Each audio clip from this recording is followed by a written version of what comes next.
আমেরিকার চোখ রাঙানি এবং নিষেধাজ্ঞা তোয়াক্কা না করে খামেনির শেষ বিদায় সামিল হয়েছে দিল্লি। আর এই চরম সংকটে পাশে থাকায় ভারতকে বুকভরা কৃতজ্ঞতা জানালো ইসলামী প্রজাতন্ত্র ইরান। কিন্তু কেন এই সময়ে ভারতের এই সংহতি বিশ্ব রাজনীতির জন্য এত বড় বার্তা?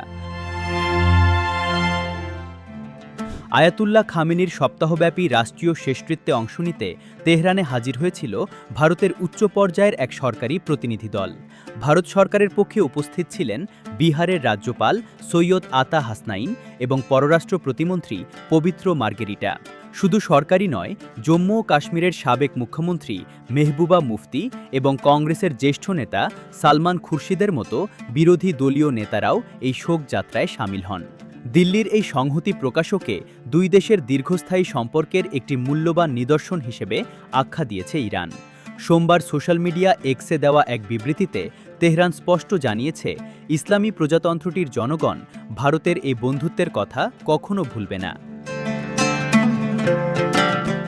বিশ্লেষকরা বলছেন, ভারতের এই পদক্ষেপ মূলত ওয়াশিংটন এবং তেল আবিবের জন্য এক বড় কূটনৈতিক চড়।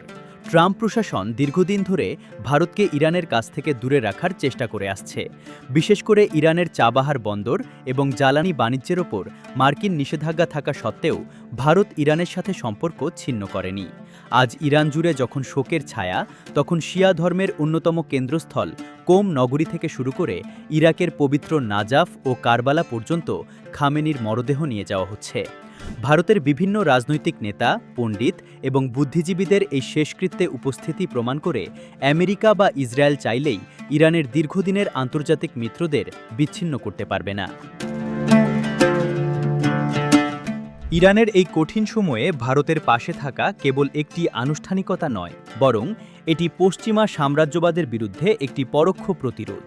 তেহরান প্রমাণ করে দিল, মার্কিন নিষেধাজ্ঞা এবং ইসরায়েলি আগ্রাসনের মুখেও তাদের অকৃত্রিম বন্ধুরা ঠিকই পাশে এসে দাঁড়ায়।